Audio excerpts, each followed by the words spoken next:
dalam syair Imam Abdullah bin Alwi al-Haddad, fasyaribul hamri yafhu ba'da sakratuhu. Orang yang cinta, orang yang namanya mabuk minum minuman khamar, setelah dia mabuk udah sadar tuh dia tuh, dan apa yang dia lakuin lupa, kebelakangannya lupa. Tapi kalau orang yang udah mabuk cinta, wasyaribul hubbi tulil umri sakranu, orang yang udah minum nikmatnya cinta sampai mati akan menambahkan rasa cinta dan terus dalam keadaan mabuk dengan cintanya. Betul? Gorma romantis orangnya. Soalnya zaman sekarang ngomongin cinta itu lebih masuk ke dalam otak sama ke hati dibanding suruh rukun wudu. Ayo Kiai, jujur, bener nggak? Urusan cinta ya otodidak, bib. Itu mah berjalan sendiri. Yang namanya cinta harus ada pengorbanan, betul? Bagaimana cintanya Nabi kepada kita, pengorbanan dari awal lahir sampai yaumil qiyamah, pengorbanan semuanya untuk umat Nabi Muhammad SAW. Sampai diabadikan di dalam Al-Quran, laqad ja'akum rasulun min anfusikum azizun alaihi ma anittum harisun alaikum bil mu'minina raufur. Akan datang kepada kalian seorang rasul utusan Allah, sama seperti kalian, bagian golongan manusia, memiliki rahman, memiliki rahim, punya kasih sayang yang begitu besar, namun beban umatnya dipikul sampai yaumil qiyamah. Beban umat dipikul, kita beban hidup kita sendiri aja udah males, belum ujian dalam hidup nih. Tapi ingat-ingat nih, ada ujian, ada azab ya, ada ujian, ada. Buat orang yang ujian, mereka yang punya kelas, orang sekolah punya kelas, ada ujiannya kan, ada tingkat kenaikan kan. Kalau dia bagus, nilainya bagus, bisa naik ke, kalau dia lulus dalam ujiannya. Kalau orang yang nggak mungkin sekolah, orang nggak sekolah, mungkin nggak ada ujian, mungkin naik kelas, nggak mungkin. Nih hidup kita nih kadang kita lupa nih. Nih saya cuma sekedar ngingetin, ada orang kalau kita tanya, kita tahu nih orang ibadahnya males, ogah, ngaji nggak mau, baca Quran enggak. Begitu datang ketemu kita, ujian besar sekali. Sampaiin nama dia, itu bukan ujian tong, itu azab baru di dunia. Kalau orang nggak ibadah, azab namanya. Tapi kalau orang yang ibadah, itu adalah ujian. Setiap ujian berarti Allah ingin mengangkat derajat kita di sisinya. Alhamdulillah. Enak kan? Enak gak jadi umat Nabi? Gue mah ogah ujian mulu. Ujian dalam hidup ini gimana cara hindarinnya? Yang pertama harus sabar, betul? Bagaimana caranya? Tapi jangan pernah minta doanya, ya Allah berikan tambah kesabaran buat diri hamba. Jangan. Ujian terus menerus loh. Katanya minta sabar. Ujian lagi, ujian lagi, ujian. Minta, ya Allah, setiap kali permasalahan dalam hidupku, jadikan itu pelajaran dalam hidupku, sehingga aku dapat menyelesaikan dengan makin dekat kepadamu. Itu mintanya. Ya Allah, tambahin kesabaran. Besok diuji lagi lebih parah. Ya Allah, kok nggak tambah aja. Salah doanya. Nih salah doa ada di zaman Nabi SAW. Saat itu ada sahabat Nabi SAW, beliau 3 bulan Nabi nggak ketemu sama beliau. Setiap taklim ada, setiap duduk taklim ada. Ditanya, kemana fulan? Badannya kekor, bagus, nggak kayak gue, kecil, kurus, hidup lagi. Senang amat lo tawanya. Tapi nggak apa-apa, gue punya kelebihan, hidung gue mancung, ganteng. Hadirin al-hadirat rahimakumullah. Saat dimana Allah subhanahu wa ta'ala telah menunjukkan kemuliaan Nabi Muhammad SAW, Nabi ini nerima beban kita dari mulai lahir. Di dalam Rawi Ad-Diba dijelaskan Nabi SAW saat terlahir ke dunia. Syekh Abdurrahman Ad-Diba menukil dari satu firman atau hadis qudsi, ya Jibril nadi fi sahril mahlukat min ahlil ardi was sama bittahani wal bisyarah fa inna an-nurul maqsun wa sirrul maknun awjad qablah al-wujudil asya wa ibda'il ardi was sama. Nih Allah subhanahu wa ta'ala mengatakan, wahai Jibril, beritahu penghuni langit dan bumi, Cahaya yang selama ini aku jaga dan tersimpan, di malam ini akan aku keluarkan di atas bumiku. Dan sedangkan aku, kata Allah, aku akan menghias langit dan bumi dengan gemerlapan cahaya yang begitu indah. Jadi yang ngerayain maulid duluan siapa? Siapa yang ngerayain? Terus ada yang bilang, jadi buat apa sih ngerayain maulid? Ngaji lo di pohon bambu, makanya ngaji. Di dalam Al-Quran ada sejarah. Di dalam Al-Quran ada sejarah apa enggak? Berarti sejarah dengan kita membaca Al-Quran sama enggak tingkatannya? Kita tahu Fir'aun, Al-Quran. Kita tahu Nabi Ibrahim yang ngebangun Ka'bah, ada di dalam Al-Quran. Kita tahu anjing yang boleh masuk surga, ada di dalam Al-Quran. Kita tahu mana yang halal, kita tahu mana yang haram, zakat wajib, salat 5 waktu wajib, haji jika mampu diberikan kewajiban, semuanya dari Quran. Semuanya ada peristiwa di dalam sejarahnya. Sama begitu pula Maulidun Nabi Muhammad sallallahu alaihi wasallam. Kita begini ini karena kita telah diajarkan oleh Allah untuk memuliakan dan mengagungkan Nabi Muhammad. Dari mana, Bib? Emang Allah mengagungkan? Ya udah dong, udah cukup kalau Allah udah mengagungkan dan memuliakan Nabi. Nah, ini perlu dijawab nggak nih? Perlu dijawab?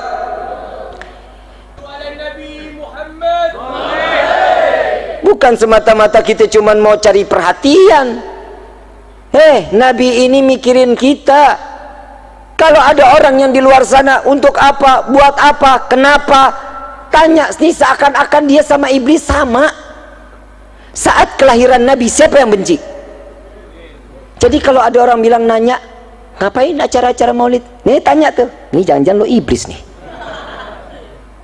Apa kata Nabi? Aku khawatir, kata Nabi. Nabi mengatakan, aku khawatir pada zaman nanti, di akhir zaman kelak datangnya pada umatku, Islam cuma nama. Sudah apa belum? Ngaku Islam, betul? KTP Islam, sholat kagak, ngaji durhaka, sadar. Alhamdulillah. Saya besok-besok pengen cari yang tempat daerahnya yang pada sadar aja masyarakatnya dah. Jadi enak, berasa nyadarinnya. Sebenarnya nggak usah disadarin, Bib, kita udah sadar, tapi kitanya aja yang blow on. Coba kita bisa kebayangin, Islam cuma nama, cuma sekedar nama. Namanya Islam, sama orang jahatnya luar biasa, mulut ngoceh aja. Orang tetangga beli kulkas, kita yang tempel koyok. Bu, hei, begitu kelewatan loh. Tetangga beli mobil Grace, bapak kakinya encok. Begitu. Mudah-mudahan di sini mah orang-orang soleh-soleha semuanya. Saya nggak ngelihat ada keburukan di mukanya nih. Kalau kita ditampakin keburukan, waduh, benjol sono, benjol sini. Insya Allah, Allah baik sama kita ya, baik. Tapi kita nggak pernah baik sama Allah. Betul? Udah numpang di bumi. Kalau kita satu kali sholat Allah murka, kita diusir dari bumi, mau kemana loh? Ya udah, Bib, saya pindah ke dalam tanah. Emang tanah punya siapa? Bapak loh. Punya Allah. Ya udah, Bib, saya beli pesawat, saya naik ke atas bulan. Bulan punya siapa? Ya udah, Bib, saya tinggal di matahari. Buleng-buleng loh. Matahari punya siapa? Ya udah, Bib, saya tinggal di neraka. Neraka punya siapa? Kalau Allah sudah turunkan murka kepada setiap hamba, selesai hidup loh. Jangan main-main. Untuk masalah sholat nggak ada kata tawar menawar. Untuk sholat wajib, hukumnya wajib, nggak bisa jadi haram, nggak bisa jadi mubah, nggak bisa jadi sunnah. 1 tambah 1 sama dengan, bisa jadi 3. Kenapa? Ya sudah hukumnya, Bib. Begitupun Al-Quran, begitupun sholat kita, nggak bisa kita rubah. Kalau yang udah namanya sudah ketentuan Allah, ini maktub, nggak bisa dirubah, udah nggak bisa. Laki, ini udah maktubnya jadi laki. perempuan udah maktubnya, nggak boleh dirubah. Kenapa? Ini udah kodratnya. Kalau yang namanya takdir bisa dirubah, kalau namanya kodrat nggak bisa dirubah. Kalau takdir, bapak kita contoh, bapak kita seorang petani, bapak kita nyari duit, ibu kita cuman ibu rumah tangga, mungkin kulit cuci, nyari rezeki buat ngedidik anak-anaknya biar menjadi anak yang berguna, manfaat dunia wal akhirah. Bisa dijadiin sebagai anak nih, pengen ini anak jadi insinyur, mungkin ini anak pengen terus sampai kuliah-kuliah, nggak pengen jadi kayak bapaknya, nggak pengen jadi kayak ibunya. Begitu ini anak sekolah selesai, takdir berubah, ini anak jadi seorang miliuner, ini anak punya jabatan, bisa menghidupkan keluarga, mengangkat derajat orang tua. Ini takdir yang bisa dirubah kalau kita punya mau. Alhamdulillah nih di Kuningan kan ada majlis ya, ada majlis Rasulullah Jalsatul Itsnain, majlis Rasulullah sallallahu alaihi wasallam. Hadir dong, mau nggak hadir? Di situ ada ketenangan di dalamnya, semua hidayah akan diberikan di situ oleh Allah. Tatkala kita berdoa, dewan-dewan gurunya alhamdulillah ilmunya sanatnya sampai ke Nabi Muhammad sallallahu alaihi wasallam. Dan Nabi di sini sallallahu alaihi wasallam dikatakan di dalam satu riwayat pula, Nabi ini manusia yang akhlaknya paling mulia. Tahu akhlaknya Nabi? Udah pernah dengar kisahnya akhlaknya Nabi? Udah? Ada satu nenek, ini nenek-nenek lagi yang ngomong ini. Ada nenek-nenek tua Yahudi, tiap pagi kerjaannya ngeludahin orang. Yang orang tersebut Nabi Muhammad SAW. Lewat Nabi diludahin, Nabi ulap mukanya pakai sorban dan dikatakan barakallahu fiik, semoga Allah limpahkan keberkahan. Dengan senyuman Nabi lontarkan. Besoknya Nabi nggak putar arah, enggak, Nabi lewat lagi, makin dekat jalannya. Makin besoknya lewat deketin lagi. Sahabat sampai bingung, ya Rasulullah kok demen amat diludahin sih? Apa kata Nabi? Udah bener jauh, kenapa deket? Apa kata Nabi? Aku khawatir tatkala dia sedang mendatangiku, dia kesandung, sakit. Lebih baik aku yang dekat biar dia tidak terlalu jauh meludahkanku, kata Nabi Muhammad sallallahu alaihi wasallam. Sallu ala Nabi Muhammad. Mulia Nabi Muhammad sallallahu alaihi wasallam. Saya kalau udah ngomongin akhlak Nabi, aduh, kita nggak ada apa-apanya akhlak kita, benar-benar. Itu yang pertama. Sampai 3 hari ini nenek nggak datang, nggak ada. Saat Nabi lewat, kok nggak ada yang ludahin saya lagi? Dicari sama Nabi, ditanya sama tetangganya, kemana ini nenek yang biasa nyapu-nyapu di depan rumahnya? Sakit ya Rasulullah. Khawatir Nabi, lari ke pasar, ngambil makanan, beli manisan, beli roti, datang lagi ke rumahnya, lihat rumahnya berantakan, diambil sapu, disapuin sama Nabi, disapuin, dianya lagi tidur, ditungguin sama Nabi. Sampai dia terbangun. Selesai terbangun dia kaget, ada apa ya Muhammad? Apakah kau ingin membunuhku? Tidak wahai nenek. Apa engkau ingin membalas untuk meludahi aku? Tidak wahai ibuku. Sampai dikatakan ibuku, kata Nabi SAW. Aku datang ke sini, aku ingin menjengukmu dan aku ingin memberikan makanan kepadamu sehingga engkau dapat sehat kembali, secepatnya engkau bisa menjalankan seperti apa yang kau telah jalani setiap pagi untuk meludahi aku, kata Nabi SAW. Disuruh sehat untuk aktivitasnya nggak berkurang. Ya Allah, mulia Rasulullah SAW. Nggak cuma sampai di situ hadirin. Saat di Taif, Nabi dilempari kotoran, Nabi dilempari batu, berdarah pelipisnya, duri tertuncap daripada pipi mulia manusia yang dimuliakan oleh Zat yang Maha Mulia, tertembus darah, ditadangin oleh Nabi. Satu demi satu tetesan keluar dari wajah Nabi SAW. Saat semua sahabat mengatakan, ya Rasulullah, biarkan, jangan kau tadangi, jangan kau tampung, biarkan darah itu menetes. Aku khawatir jika satu tetes darahku tertetes di tanah Taif, aku khawatir tanah ini akan ditenggelamkan oleh Allah Subhanahu wa ta'ala. Sedangkan aku masih berharap anak cucu mereka dapat beriman kepada Allah dan beriman kepada aku. Sallu ala Nabi Muhammad. Di mana letak kesalahan Nabi, hadirin? Di mana cacatnya Nabi, hadirin? Setiap langkah yang dilakukan Nabi, umat yang ada di kepalanya. Saat apa yang dilakukan, contoh, kalau kita nggak punya kerinduan sama Nabi, kita lebih parah daripada ranting pohon. Ada satu pongkol pohon kurma yang udah mati, tiap hari disandarin sama Nabi. Tiap hari cuma Nabi sandar aja. Sahabat ngeliat, kok nggak enak banget tempat duduk Nabi, yuk kita bikin yang bagusan yuk, biar Nabi ngerasa nyaman, agak lebih gagah. Dibangun sama sahabat, dijadiin, ada mimbarnya, ada tempat duduknya, ada lekarnya.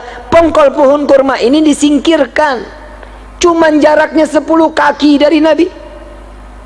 Saat dimana Nabi sedang memberikan ta'lim, di satu malam tersebut terdengar suara tangisan seorang bayi yang telah lama tidak diberikan susu oleh ibunya. Nangis yang cukup luar biasa sampai menyayat hati Nabi Muhammad SAW. Nabi sampai menangis. Nabi mencari dari mana, dan bukan cuma Nabi yang mendengar, semua sahabat yang duduk di hadapan Nabi semua mendengar tangisan tersebut. Dicari, ternyata ada daripada pongkol pohon kurma tersebut. Ini di dalam sirah tersebut, Sayyidina Abu Bakar radhiyallahu anhu warḍahu, beliau mengatakan, aku tidak pernah melihat seorang ayah yang menimang dan memberikan belayan yang cukup mesra daripada anaknya, melainkan Nabi Muhammad menimang dan mengusap, memberikan belas kasihnya kepada pongkol pohon kurma yang telah mati. Dibelai oleh Rasulullah, wahai pongkol pohon kurma, apa yang kau tangisi? Ya Rasulullah, kemarin baru saja kulitmu bersentuhan dengan kulitku, keringatmu sampai kepada jasadku ya Rasulullah, tapi di hari ini engkau telah jauh dariku. Wahai pongkol pohon kurma, jarakmu tidak jauh denganku 10 kaki. Aku tidak tahan berjauhan denganmu ya Rasulullah. Wahai pongkol pohon kurma, apakah kau ingin aku tancapkan kembali di bumi? Diam pongkol pohon kurma tersebut. Apa kau ingin aku tancapkan di dalam syurganya Allah? Apa jawaban pongkol pohon kurma? Ya Rasulullah, tancapkan aku di dalam syurga. Jika di dunia kau tancapkan, sebentar lagi akan datangnya kiamat, maka akan binasalah aku. Tatkala engkau masukkan aku di dalam syurga, engkau tancap aku di syurga, aku akan selalu memandangmu dan selalu berdekatan denganmu ya Rasulullah. Huwa Muhammad, belas kasihnya sangat luar biasa, kecintaannya kepada makhluk, rahmatan lil alamin. Kepada siapapun Nabi memberikan tumpahan kasih sayangnya. Ayuhal hadirun jamaah rahimakumullah, kita ingat saat perjalanan Isra wal Mi'raj Nabi, malaikat Jibril tidak dapat masuk sama-sama menemani Nabi untuk berjumpa dengan Allah. Di saat itu malaikat Jibril mundur. Ya Rasulullah, aku tidak dapat melangkahkan kakiku satu langkah pun. Jika satu langkah aku masuk, maka akan hancur tubuhku. Saat dimana Rasulullah masuk, jubah beliau, imamah beliau, sorban beliau yang bukan diciptakan oleh Allah, mendapatkan kemuliaan dari Allah, berjumpa dengan Allah. Yang lebih teristimewa adalah sendal baginda Nabi Muhammad SAW yang ada di bawah telapak kaki Nabi. Kenapa beliau tidak terbakar? Kenapa jubah tidak terbakar? Kenapa imamah tidak terbakar? Kenapa sandal tidak terbakar? Karena tertempel dengan jasad manusia yang dimuliakan oleh Zat yang Maha Mulia. Hadrinul hadirat, kebayangkah kita setiap doa yang dipanjatkan oleh Allah, Allahumma ighfir ummat Muhammad, Allahumma ighfir ummat Muhammad, Allahumma ighfir ummat Muhammad. Kita yang buat dosa, Nabi yang meminta ampun kepada Allah. Kita yang ada di dalam hati, kebayang seandainya kita satu persatu hatinya terletak di dalam hati Nabi, wallahi haram neraka untuk kita. Dekati Nabi Muhammad, cari perhatian dengan Nabi.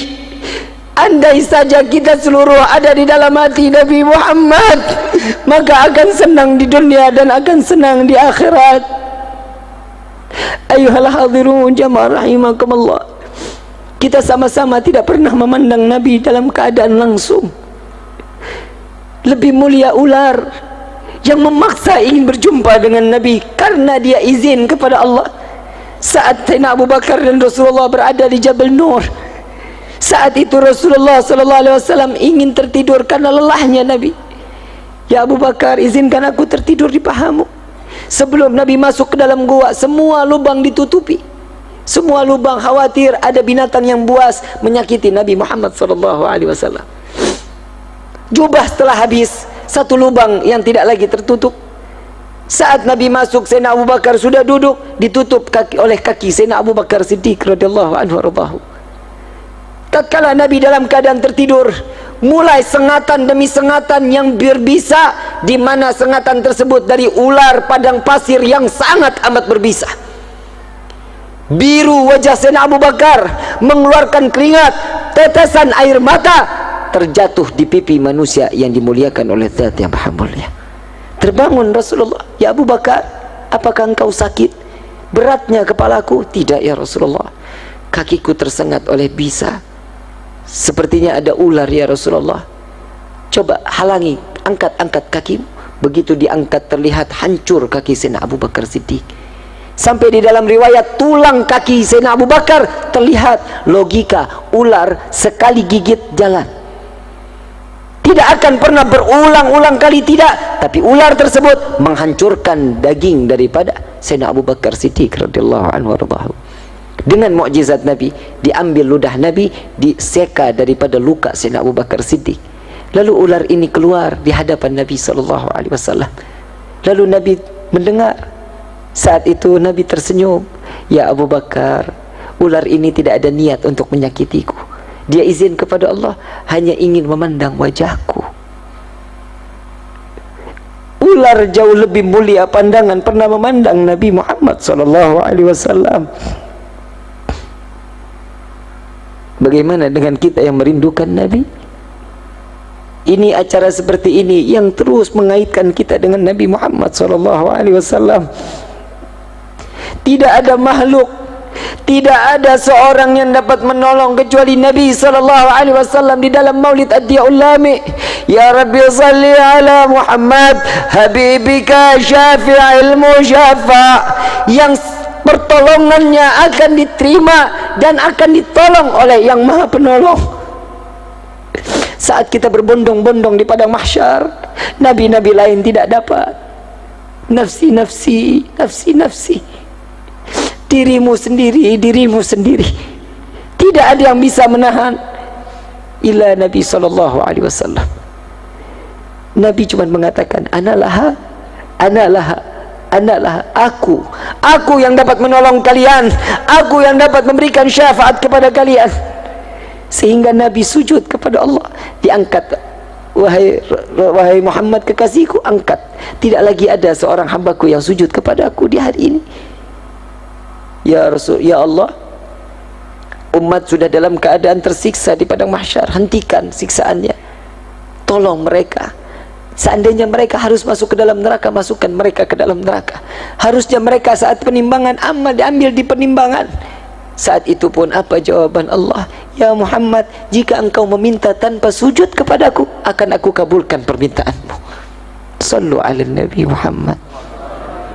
Ayuhal hadirun jamaah rahimakumullah, kita yang dinanti oleh Nabi, kita yang diharapkan oleh Nabi. Saat Nabi dalam keadaan sakratul maut, Nabi bertanya kepada malaikat Jibril, ya Jibril, aku masih ingin bersama dengan umatku, aku tidak bisa jauh daripada umatku. Apa jaminannya untuk umatku di yaumil qiyamah? Ya Rasulullah, untukmu telah diciptakan 7 pintu syurga yang dibentangkan sebesar-besarnya. terserah, bebas engkau ingin masuk dari mana. Bukan itu tujuanku. Apa jaminan umatku di yaumil qiyamah? Malaikat Jibril bertanya kepada Allah, ya Allah, Muhammad kekasihmu meminta apa jaminan untuk umatnya di yaumil qiyamah? Apa jawaban Allah? Jawaban Allah mengatakan, sampaikan kepada kekasihku Muhammad apa yang dia minta, Allah akan ridha. Aku tidak akan menghinakan umat Muhammad di yaumil qiyamah. Ini jaminan dari Nabi Muhammad sallallahu alaihi wasallam. Cukup kita sakitin hati Nabi, cukup. Cukup kita lalai kepada Allah, cukup. Malu kita di hadapan Nabi. Para orang-orang tua kita, para salafun as-salihun, yang mereka dengan bangga membawa amalan sedekahnya, membawa amalan zakatnya, diperiksa oleh Nabi. Nabi tersenyum dan mengatakan, hadza ummati ya Rabbi, ini adalah umatku. Bagaimana kita saat kita dipanggil oleh Allah dengan banyaknya pikulan-pikulan dosa di hadapan Allah, disaksikan oleh Nabi Muhammad, dibuka amalan, tidak ada amalan melainkan dosa. Jika dulu Nabi dilempari batu, Nabi dilempari kotoran, saat dimana Nabi menerima yang tidak enak, cacian dan makian, di akhir zaman seperti ini tidak segan umat Nabi melemparkan tumpukan dosa ke wajah baginda Nabi Muhammad sallallahu alaihi wasallam. Tubna ilallah, tubna ilallah, tubna ilallah. Tobatlah kepada Allah, mohon ampunlah kepada Allah. Tidakkah kalian ingin membalas daripada pekerjaan yang telah dilakukan oleh Nabi untuk menyelamatkan umat? Yang sunnah dikerjakan, yang wajib harus lebih dikerjakan. Kenalkan diri kita kepada Nabi sallallahu alaihi wasallam. Seperti acara inilah cara kita perkenalan kita dengan Nabi sallallahu alaihi wasallam. Kita enggak pernah tiap kali doa, ya Allah jadikan kami umat Nabi Muhammad. Tapi saat kita terlahir dari rahim ibunda, pasti akan mendapatkan gelar ini, dia dijadikan sebagai umat Nabi Muhammad sallallahu alaihi wasallam. Ayyuhal khatirun jamaah rahimakumullah. Yuk sama-sama kita meminta kepada Allah, meminta perlindungan dari Allah dari segala bentuk kemaksiatan yang ada di dunia ini. Mudah-mudahan malam ini malam yang dicukupkan untuk kita taubat terakhir di dalam hidup kita. Kita minta sama Allah, mudah-mudahan keluar dari tempat ini semua hajat kita dikabulkan oleh Allah. Dosa kita diganti dengan pahala yang berlimpah. Semua apa yang kita ingini, baik yang pernah kita minta maupun yang lupa kita minta, semua akan diijabah oleh Allah Subhanahu wa taala. Hadirin wal hadirat rahimakumullah. Saya minta waktu satu kisah lagi, di mana kisah ini manusia yang begitu mulia dan mengobral syafaatnya di yaumil qiyamah. Bagaimana dengan Malik bin Sinan? Tatkala Malik bin Sinan melihat saat di Uhud Nabi berlumuran darah, wajah penuh dengan darah, tangan Malik bin Sinan kotor dalam penuh darah, sorban dalam keadaan kotor, jubah kotor. Saat itu Malik bin Sinan mengatakan, ya Rasulullah, bolehkah aku membersihkan luka yang ada di wajahmu? Silahkan wahai Malik. Ya Rasulullah, tapi enggak ada yang bersih kecuali lidahku. Silahkan. Dijilat semua darah Nabi SAW, dikumpulkan di dalam mulut Malik bin Sinan. Saat itu Nabi mengatakan, buang wahai Malik, buang. Tidak didengar oleh Malik bin Sinan, dikumpulkan di dalam mulut. Ditanya, dibilangkan oleh Nabi sekali lagi, buang wahai Malik, malah ditelan. Wallahi tidak akan aku buang ya Rasulullah. Ditelan oleh Malik bin Sinan. Dua pelanggaran di hadapan Nabi Muhammad SAW. Yang pertama, perintah Nabi adalah perintah Allah Subhanahu wa taala, tidak didengarkan daripada perintah Nabi. Yang kedua, melawan perintah dengan cara yang harusnya dibuang, dia malah ditelan. Dua pelanggaran besar, fatal. Saat itu sahabat semua dalam keadaan diam, nunduk di hadapan Nabi, dan Nabi sujud. Nabi mengangkat kepalanya dan mengatakan, adakah kalian wahai para sahabatku ingin melihat penghuni syurga yang masih hidup di bumi? Maka pandanglah Malik bin Sinan. Malik bin Sinan mendapatkan anugerah terbaik dari Allah dan mendapatkan abadinya beliau di dalam syurganya Allah. Berkah apa? Cuman sekedar darahnya Nabi ditelan. Bagaimana kita yang cinta dan menjalankan sunnah? Wallah, kita yang jauh lebih berhak mendapatkan kenikmatan tersebut dikumpulkan oleh Nabi di dalam syurganya. Amin ya Rabbal